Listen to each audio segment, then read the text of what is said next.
Good morning, everyone. Let's begin the day by giving charity,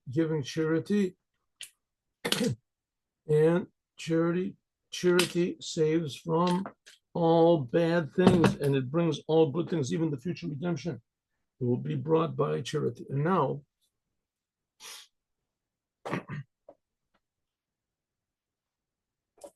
let's resume what we've been learning for the last few days, and that is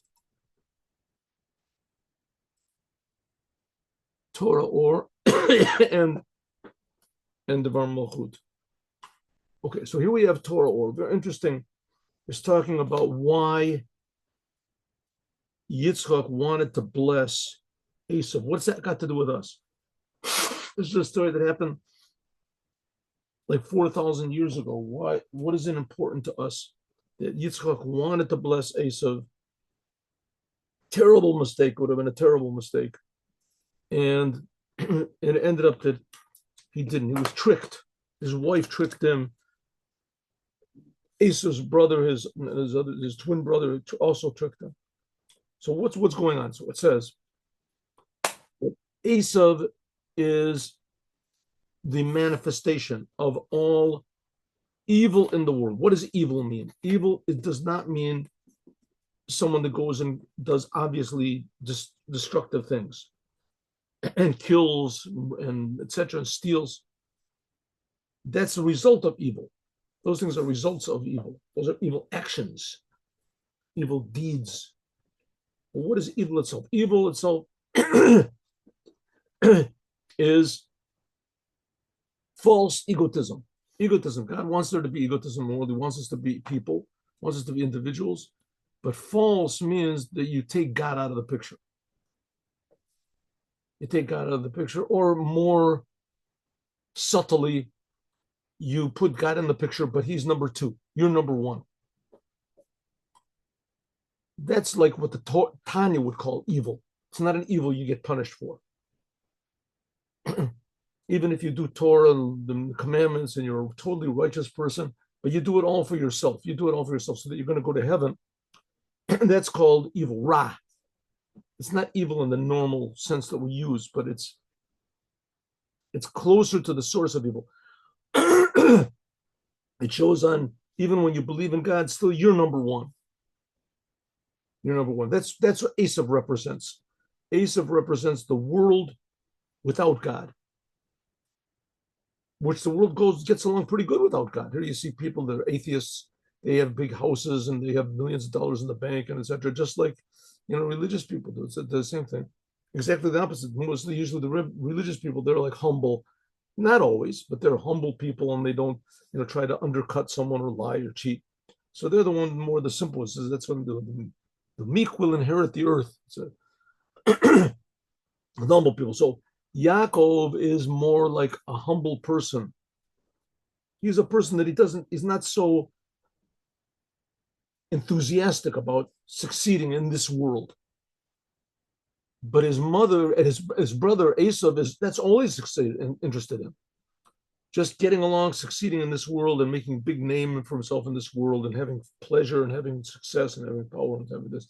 All the things that people get. So that's what Esau is. And but on the other hand, egotism is not bad. Egotism is the essence of why God created the world.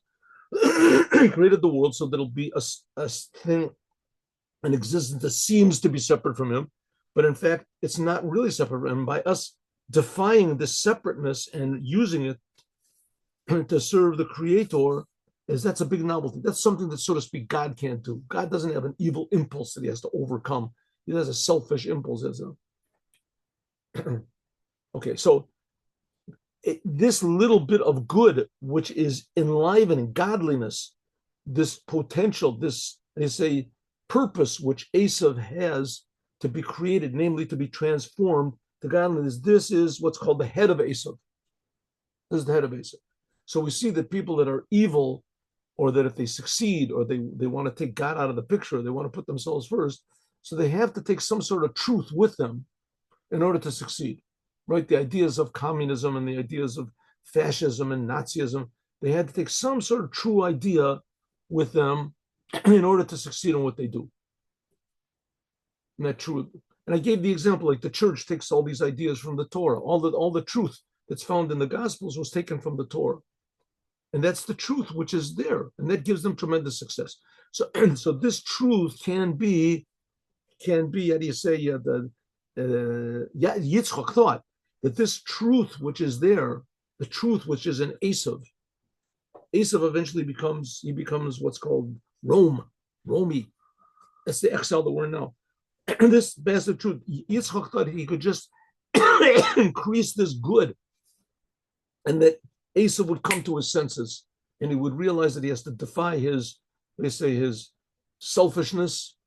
That's what he thought. But in fact, he wasn't right. So let's have a look again at what Yitzchak wanted to do. Okay, so Yitzchak is giving these blessings. And the Chassidut explains that these blessings are the biggest blessings that are found in the Torah. Amazing blessings Yitzchak gives, thinking that he's giving it to Esav. Okay, so what's the blessing he says? He says, see, the smell of my son is like the smell of a field that God blessed. That's what he said. Yitzchak Ratzah, he wanted Lahamshich to draw down.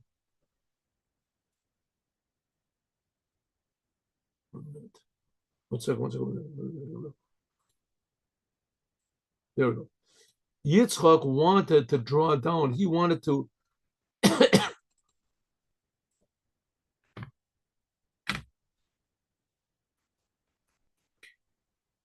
okay. Yitzchak, right, the blind father, right? He thought he was blessing Esav, so he gave him these blessings. He said, "See, the smell of my son is like the smell of a field that God blessed." What does this mean? Yitzchak wanted to draw down blessing. Now, Jews can make blessings. Blessings means it changes the world. It just doesn't reveal what's good. It makes an increased good in the world. Makes the world more good, like the Holy Temple brought more blessing into the world. It just didn't take away the bad. It also put in a new type of good. So that's what Yitzchak thought. He could put this powerful good into Esav, into his son Esav, and this would increase the good which is in him. And if you remember, we learned before that this good which is in him, this is what's called the 11th ingredient in the incense, called lavona. And this 11th ingredient is what attaches evil to godliness. It's like the plug. So there's 10 sphirot of evil, it says, but there's an 11th one which sort of floats above them, and that's the plug that goes in. That's called lavona. The Kolam Shacha and all this blessing that he wanted to draw is by means of that he wanted to draw down. There's only one way to make new blessings in the world, and that's what's called bringing up feminine waters, man, maya nukvin. Okay, what does this mean? God created the world with a purpose, that this world would not reveal him, and he put man in the world, that man has a sense that there's something wrong here, and we have to reveal God in the world, which means we have to defy our natural instincts and our natural senses and our natural urges. We have to defy them and transform them to do what God wants. This breaking through is called from below to above. It's called feminine waters. And this has a result. God reacts to this. That's the whole idea of prayer. We put our energy up and God reacts, sends a blessing. That's what's called masculine waters, mayan duchrin. This is in the Zohar, talks about all these feminine and masculine. But that's what it means. Feminine is, generally speaking, what we do from below to above, and masculine is what God does from above to below. This is drawing down this masculine waters, it's called, the blessings from the inside of godliness.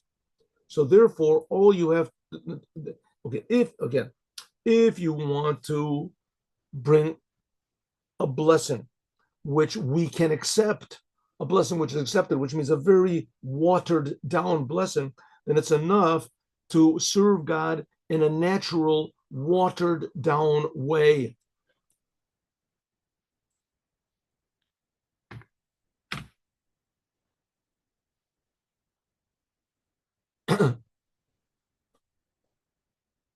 Like we see in the Torah that God told Abraham to do all these things to serve. But they got increasingly and increasingly more difficult.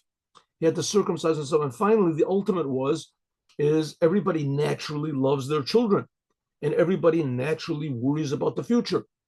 And God came to Abraham and said, your son, who is your whole future, I'm telling you to take him and slaughter him.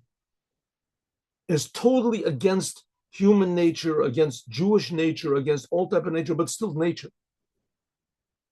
And in order to arouse the essence of God, you have to come from your essence and totally go against your nature. That's what Yitzchak thought he was doing. In order to bring a blessing to Esav, Esav was being enlivened by the surrounding power of God, which enables even evil to exist. It doesn't make any distinctions between good and bad. And Yitzchak thought that by increasing this blessing to Esav, is that he would be able to change him. Esav would start to realize all of my life, everything I have, all my powers is only coming from God. I have to do what God wants. But previously, that's what Yitzchak thought he would do. He would turn on the lights, so the spiritual lights, and that Esav would see right where he's coming from, and he would take it into his internally, into his personality. That's what he says. In order to draw down normal godliness and make normal blessings in the world, let's say to heal the sick or whatever, that's good enough just to serve God in a normal way. A little bit of an effort. But in order to draw down this masculine waters and the blessing from the surrounding level from which Esav was being enlivened, which made no distinctions between bad and good, in order to this, that you had to have also an arousal, an elevation of feminine waters, also in a way of makif, of surrounding. In other words, total self-surrender, above any understanding. That's what Yitzchak said when Yaakov came in. He thought it was Esav, and he said, I smell the smell of the field. The smell, that's when a person is unconscious, so you give him smell, you smell, and the smelling brings him back. In other words, smell is higher than consciousness. The smell, this hints at a type of service of God which is above normal. That's also the whole idea, we'll get to this, of the sacrifices in the Holy Temple. I mean, a more ridiculous thing that you can't imagine. The Jewish people, intelligent people, wise people, they kill an animal for God. They go in the temple and they kill an animal. What possible sense does that make? So the answer is it doesn't make any sense. It doesn't make any sense. You can make a sense of a little bit of some of it, but essentially the whole idea that God gets pleasure when you kill a sheep, and a cow, a bird, in this exact way, that's the essence of Judaism. That's the Holy Temple. You go in the Holy Temple, it's all full of blood over there, and the animals are, that's holy. Try to bring a cow into any holy place, they say you're nuts, right? Maybe in the Indians or something. Not even the Indians, they don't do it, right? A cow, slaughtering a cow, why? He says, because it doesn't make any sense. This is what God wants, and it's above understanding. Yitzchak thought that that's what he would be able to do. And he thought that he saw this quality in Esav as well. He felt this quality, and he was blind. This quality in Esav as well. This is what's called, and this would raise up what's called feminine waters, which is a returning light. You return your power to God. That makes a big blessing from God, also above normal. Who Egbaros, this is what's called powerful. Power, like Yitzchak had. When Yaakov came in, he thought, was hoping that this was Esav. Esav, Kamosharim, good morning. Kamosharim, like we see, a sweet apple hasn't got any smell. Is that true? I don't know. That's what he says. Only bitter apples have smell, fragrance to them. Huh? That's what he says. All things that are sharp, they have a sharp smell. Huh? That's pretty much true. You have pepper and things like that, right? It's a sharp taste. It also has a sharp smell. Why is this? So that's what Yitzchak thought that Esav had. As soon as Yaakov came in, he said, oh, here is someone that has the power of true self-sacrifice. He's able to elevate himself right? Above normal. That's what's called the smell of the field. Smell is a thing which is above understanding. Because of the elevation of this feminine waters, in other words, his self-sacrifice from below is birurim. This is what's going to refine these sparks which fell in the breaking of the vessels. That, according to Kabbalah, is why we're here in the world. We're here in the world that God purposely made a world that would be a little bit confused, and man made it more and more confused. And our job is to put this puzzle together. That's called the breaking of the vessels, is how the world is confused, that we should bring it back to its creator, put it back in order. And in order to do it with a puzzle, it only takes time. You buy a puzzle in a store. But in order to do that in the world, it takes a lot of self-sacrifice. And he thought that Esav had it. He didn't know that it was Yaakov coming in the door. And therefore, B'kol mitzvahs and all the commandments, it doesn't say that it's a pleasing smell to God, except for the sacrifices. The sacrifices, weird sacrifice, right? Weird commandment. Weird commandment. And you can think, listen, if that's what God wants, He wants a sacrifice, so I'll make a sacrifice in my house. No, you can't do that. That's a big sin. It's called shechutei chutz. You have to make the sacrifices only in the temple, only in the proper place when the proper temple is there, and where the altar is going to be. Only there's prophets can only tell. It has to be put there by special in how you slaughter, who slaughters it, when it's slaughtered, exactly. All these laws, but in the end, you're killing an animal. You're killing an animal.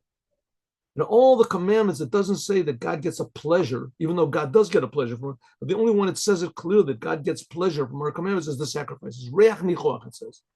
Because you take the soul of an animal and you transform it from an animal, and it becomes a commandment. And it elevates and becomes included in the fire from below, in the fire from above. By the commandments, it says it makes a pleasant smell for God. Reach nichoach. That's also what Yitzchak, blind Yitzchak, said when Yaakov came in. He thought it was Esav. He said, Reach meshiv nefesh. It says that's a pleasing smell. Smell brings the soul back. If a person faints, he puts a masha'aya betechila bechinas histalkos. When the soul is removed from the body, a person faints. So it comes back when a person has a smell, a smell that wakes the person up. This is the same thing as also with God, with the world. When a person is asleep, so the person is still conscious, but his consciousness is like turned off. And then afterwards, when a person wakes up from his sleep, then his intellect shines again. It starts to work in a revealed way. And this is all by means of a smell, right? A person is unconscious, you bring a smell, all of a sudden, here's the person, right? He comes back. Why shu or chuzah? Because this is because of the light which comes from below to above, an unusual thing. That's essentially the whole idea of Yitzchak. In another place in the Torah, he brings an example of a talking bird. Now it's pretty common, but one time it wasn't common. It says a king. Once upon a time there was a king. He got all depressed. He had everything about the jugglers and the comedians and everything like that. Everything he had. Someone says, "Your Majesty, I got something to make you happy." He brings a bird. There's a bird. I got a zoo full of birds. He says, "Not like this bird. Listen to this." Okay, start talking. Good morning, Your Majesty. How are you? Long live the king. Wow, a talking bird. How do you do that? Maybe you're a ventriloquist. No, I'll go in the other room. You'll see. The bird actually talks. It's a novel thing. Birds don't talk. People talk. The same thing is something that's new, unusual, then that makes you happy. That's the idea of Yitzchak.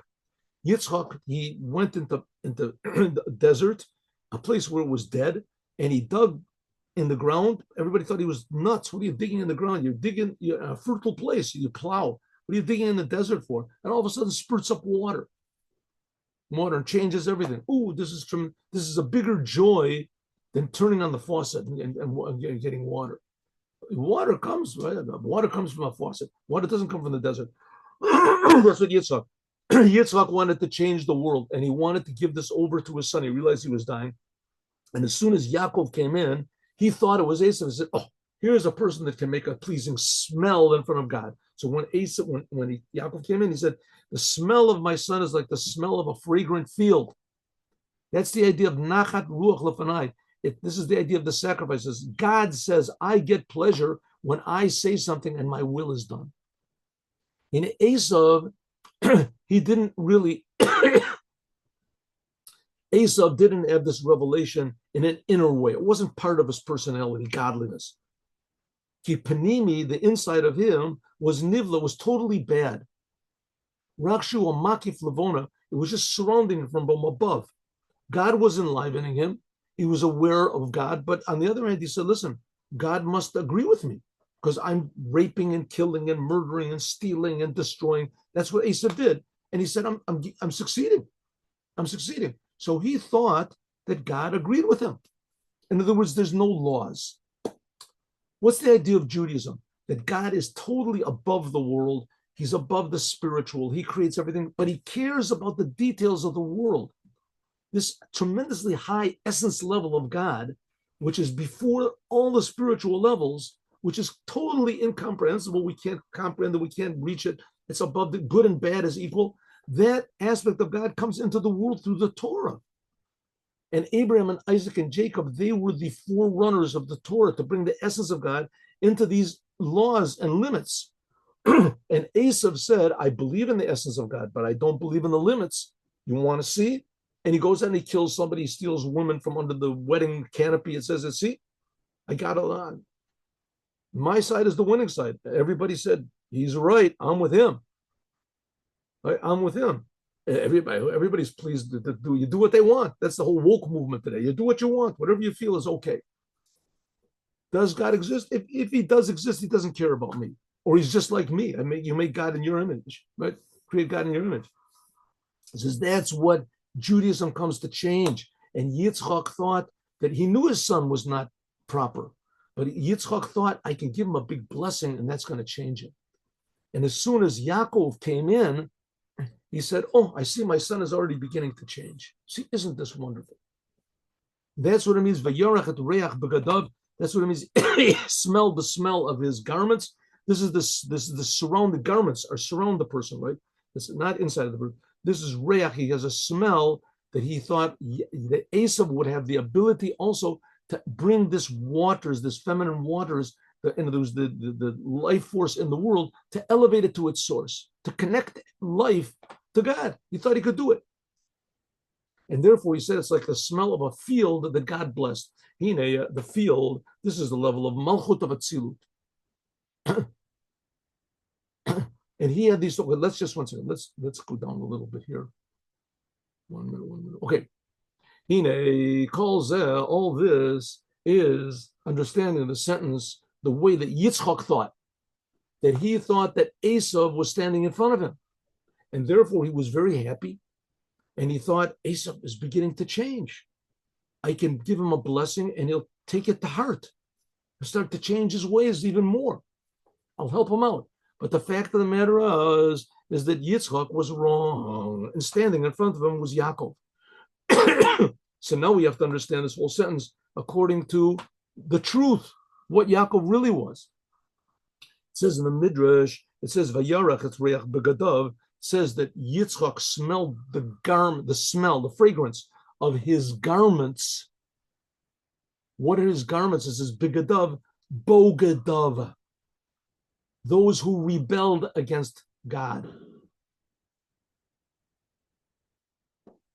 Yitzchak smelled the garments of Jacob, and they were the garments of people who were against God. They opposed God. That's like the opposite of what we just finished learning. Yitzchak thought it was really good.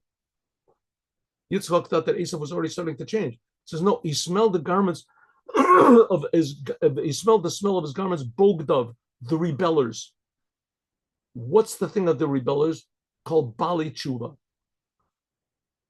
Bali Tshuva, this is a very big thing in Judaism. Maybe we can say it's even the essence of Judaism. The essence of Judaism is that every human being is good. Every human being is essentially good. in the Tanya, it explains there's a different type of a good from the Jews, what God expects from us and from the non-Jews. But let's just start. Every human being is good. And let's just talk about the Jews. Okay, this was written ostensibly just for the Jews. Every Jew is essentially good, but every Jew also has natural desires and natural feelings and natural this, and they feel like Esav. Right? Esav was a Jew. He had a Jewish mother, Jewish father. But there's a how do you say, an aspect of the world, an aspect of Judaism, which is called tshuva. Tshuva means it doesn't make any difference what type of sins you did. If you appeal to God and say, God, forgive me, I'll change, and you do change, that's called a Baal Tshuva. You return back to the truth. According to Judaism, people sin only because they forget how good they are. They forget who they really are, what their essence is. And a Baal Tshuva is a person that returns back to that essence, that good. Of course, it's not so simple because, cheating and lying, if you're good at it, is much more pleasurable than being honest and truthful. A person who's a really good liar and a good cheater, so he can make a lot of money quick. He can be successful. He can convince a lot of people, has nice big cars, he runs around. So you're going to tell this person, no, say the truth because you'll feel better. I don't feel better. I don't know what you're talking about, right? So in order for a person to defy his own nature and his own successes, his own, how do you say, ill-gotten gains, what they say. But in order for a person to defy his own natural feelings and say, I want to do what is right, I want to connect to my essential good, which is inside of me, that's a big novelty in the world. And that's called a Baal Tshuva. It's called a, this attaches a person to this surrounding level that can be drawn down with more power. A person that was bad and he made the decision to do good. I once was involved a little bit with people that were into it, that were addicted, drug addicts and alcoholics and people like this. I took several courses, and all these people, they say that, to go back to being addicted, I'd never do. Give me all the money in the world, I wouldn't do it. I destroyed my whole life. I'm just lucky that I'm alive. But to relinquish the victory that I had over this bad. In other words, the fact that I was bad and I became good, this is a treasure. This is a treasure greater than any other treasure. It's the same principles about tshuva, right? People who are addicts, they contact the good which is inside of them, very difficult to do, and they live with that good. That's called a Baal Tshuva. Shebezohar, okay, it's not exactly the same thing as not going against God, because you don't have to contact the essence of your soul in order to stop being a drug addict. You can just see that it's destroying your life, right? You're just destroying your life. You have to do something else. But Judaism, you don't see that it's destroying. If you be a sinner, you go against God, you don't see it's destroying your life. You can get up. Everybody else is doing it. What's the problem? Suddenly you feel in the essence of your soul, this is not right. This is not what I'm supposed to be doing. I'm a human being. Human beings don't act like that. Or if you're a Jew, I'm a Jew. Jews, God expects more from me. I have responsibility to God. I'm not doing it. And we're not talking about heaven or hell here. I'm responsible. That's called a Baal Tshuva. He returns to the truth. In order to do this, you have to contact a very, very deep source in your soul. In the Zohar, it says, according to this, that Abraham was old and he was coming in days. What does it mean? It says that meritorious, lucky are those who are Bali Tshuva, who return to, who were off the track and came back on the track. It says the Mashkin, they draw godliness down with more power. It's more real to them. Perish, what does it mean? That people who return back to the truth, they've drawn from a source which is higher than nature. That a person hasn't got any vessels to accept it.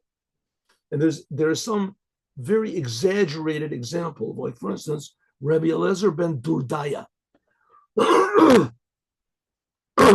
It brings the example Rabbi Eliezer ben Durdaya. It's called Rabbi Eliezer ben Durdaya. Rabbi Eliezer ben Durdaya, he probably had a lot of money from somewhere, and he was a fun lover. He loved fun. He was a womanizer. So it says he went around the world. He didn't do Torah, didn't do commandments, didn't have any time. He went around the world looking for prostitutes. And he heard that this prostitute costed $100. This cost $1,000. It costs $10,000. It's worth every penny of it. He went and finally he finds this prostitute that's like, in some sort of a special place, wherever it is, and she's on a big with 50 mattresses. She's incredibly beautiful and incredible. This, and he's, wow, this is it. My life is worthwhile. And suddenly, I want to make this sort of nice. She says something. She says, Reb Lezer ben Herdaya, you are lost. You're never going to come back to God. And he felt so bad. Suddenly he realized that he had wasted his whole life on just his own selfish, ridiculous animal pursuits. And he never didn't do what he was supposed to do. So it says that he fell down on the ground. He fell down and he put his head between his knees and he asked God for forgiveness. Please, God, forgive me, forgive me, forgive me. And his soul jumped out of his body. Because he revealed a level of good which he couldn't incorporate, he couldn't internalize. It was just, it was like a different person, right? He thought he was an animal and he liked being an animal and he identified with being an animal, just running after his animal desires. And all of a sudden he says, no, I'm godly. He couldn't take it. Too much good. But that's what tshuva is that it reveals this intense, infinite level of good and truth. He couldn't take it, but Abraham could take it. That Abraham had said he was coming in days. What does it mean? That Abraham had every day was a garment. Every day, Abraham used his free choice every moment to choose what was good. So therefore, he became a vessel for good. That's called elevating this feminine waters in a way, which is a surrounding level, but in a way that he could internalize it. He would think about the greatness of God in God's essence, that I am God, I never change. And this is accessible to us. Only just a ray of godliness in the world. And God shines his array of this to the Jewish people. And suddenly coming from being a natural, normal person to saying, hey, I'm going to be what God created me to be, what God is creating me to be. Suddenly he realizes I'm being created by God and I got to turn around and start doing what God wants. That's called a Baal Tshuva. Therefore, it can be even a person that doesn't have any sins. He didn't do anything bad. He just wants more and more good. He cries out because he's separate from God. That's the smell. That's the raising of this feminine waters to this surrounding level, to draw down this surrounding level, this essence level of God, into what's called the dew from heaven. And we talked about that before. That's the dew that's going to raise up the dead. It says that. So that's Yaakov. Yaakov, therefore, was a Baal Tshuva. Yaakov revealed this level. It says, 1 second. Yaakov wasn't a Baal Tshuva. Yaakov was holy. He was holy. All the lights, the upper lights, were drawn down into him. In this Kabbalistic level of Erech Anpin and Ava Ba'im, it says Chachma and Bina and Keter. So why did Yaakov so much desire this blessing? Why did he want the blessing so much? Not just that he didn't want Esav to get it. That's one aspect. He didn't want Esav to be too powerful. Esav, as it is tremendously powerful, right? You look at the church in the world and the separateness in the world, people, right? So egotism in the world is so powerful. If he would have blessed Esav, it would have been impossible.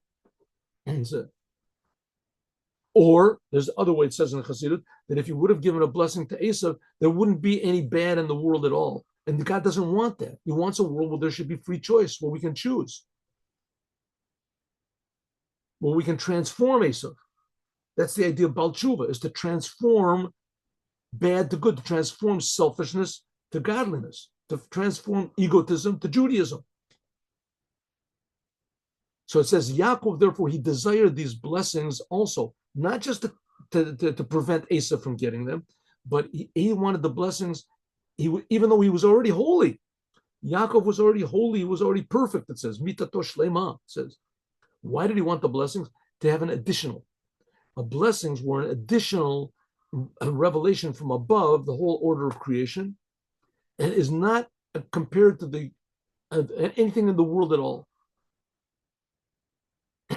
Says, therefore, he said he got a blessing that he's Yitzchak gave him a blessing that you're going to have much grains and wine.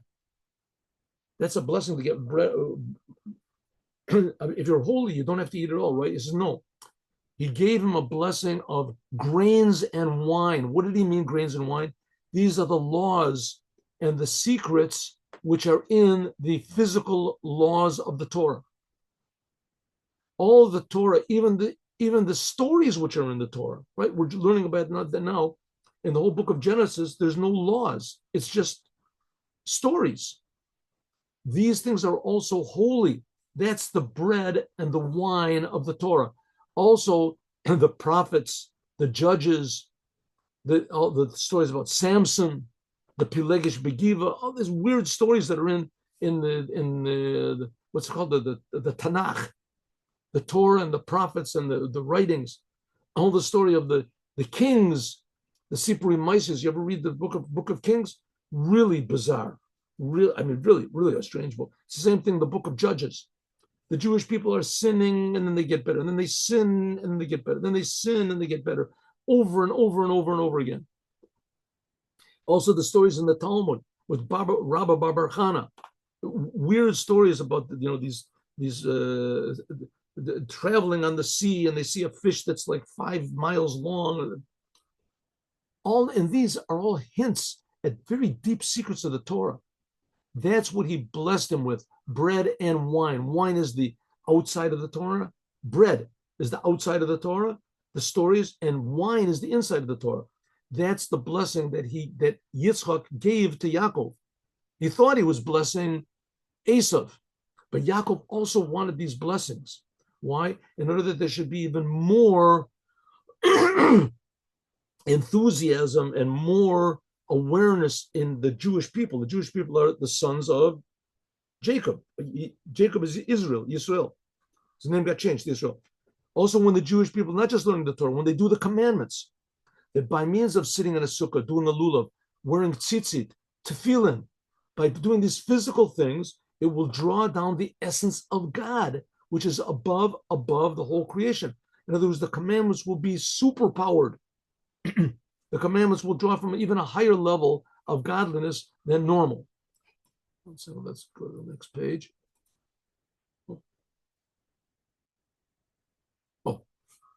Above the whole order of creation.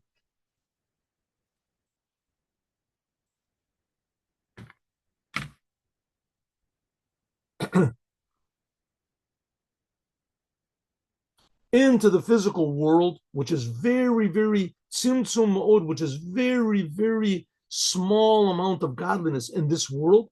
And by doing the commandments, there would be drawn more and more and more godliness into the world in order that there would be a big light, a tremendous light of God in his essence in this world. And by means of doing this previously was only by means of Yitzchak.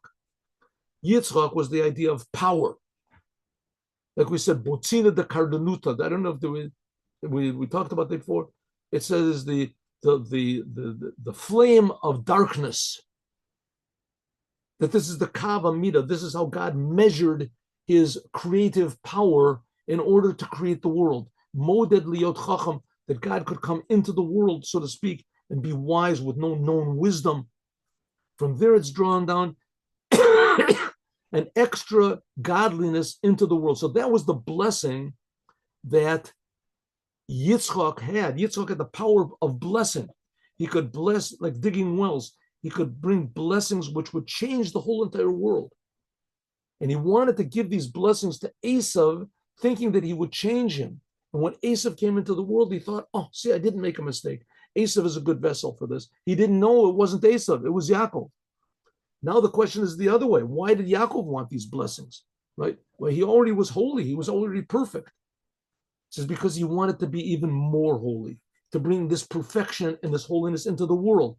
That's what it means that Yitzchak blessed Jacob, Yaakov, and he said, Yiten lecha Elokim, that they should give you Elokim, that the name of God, which is the name of how God contracts himself, this also, all to this level of the tzimtzum, of contraction, also should give from the name of Yud-Ke Vav-Ke. In other words, the world itself should be blessed by you. The world itself will cry out the essence of godliness. The creation will feel the creator.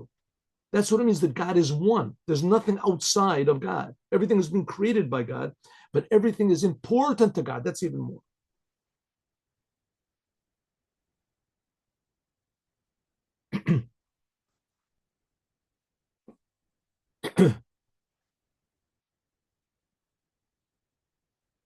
So therefore, he wanted to draw down this blessing. Yaakov wanted the blessings from Yitzchak because he knew that Yitzchak was power. Yitzchak was Gevura, power. And he wanted these powerful blessings to be drawn down to him, that he could further pass it down to the whole world. Even though this was not the intention of Yitzchak.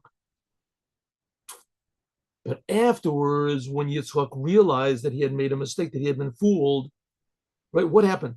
Yaakov got the blessings. Yitzchak thought that he had blessed Esav. Yaakov leaves and says, thank you very much. All of a sudden comes in Esav.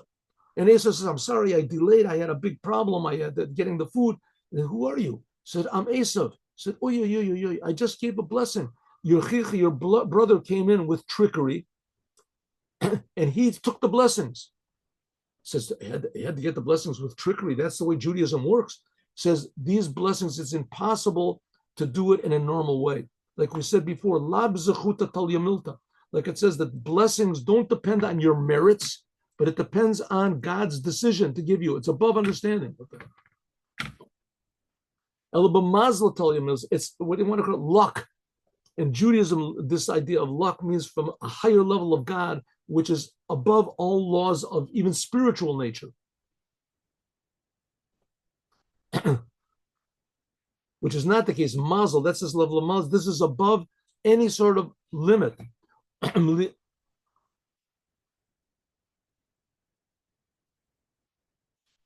Lamaila milifi erko, I think, above a person's abilities. But what Lamaila? I think so. In other words, this blessing can be drawn down from Yitzchak even to people that aren't fitting. He thought he would be able to bless Esav. Esav was definitely not a proper vessel for his blessings, but he thought he would change him. And that's what Yaakov wanted. He wanted this ability to change the world in a way which was totally above normal. So therefore, Yaakov, what was he doing? He was fixing up the sin of the tree of knowledge and good and bad. How did the tree of knowledge and good and bad occur? That the snake tricked Chava, that he enticed her. And when the worlds, when Chava ate from the tree and she gave her husband to eat, suddenly the worlds became dominant. The physical became dominant. The worlds became physical, the physical nidgash of the world, and all of a sudden the physical and the spiritual got all mixed up.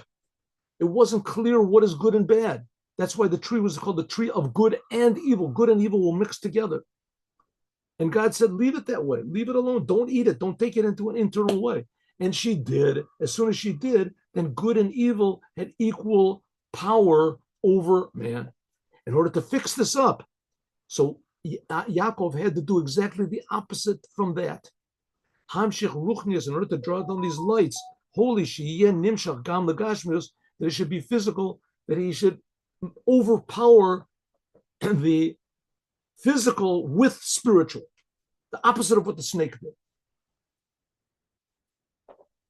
which would not be the case if Yaakov did not receive these blessings from his father. Then would be drawn down by the Torah, only spiritual alone. Judaism would be concerned only with going to heaven. If Yaakov had not received these blessings from his father Yitzchak, then Judaism would be concerned only with going to heaven. You do Torah, you do commandments, you add lights up in heaven, but to fix this physical world, you can't fix it. It's impossible. But Yaakov said, that's not the job of the Jews. The job of the Jews is to fix up this physical world. That's what Adam was supposed to have done, but he didn't do it. Why? Because he was tricked. So Yaakov said, I'm also going to use trickery. And by means of this, he elevated, gave the Jews the power to defy the world, to go above the world, and to change and bless the whole entire world because of these powerful blessings of Yitzchak.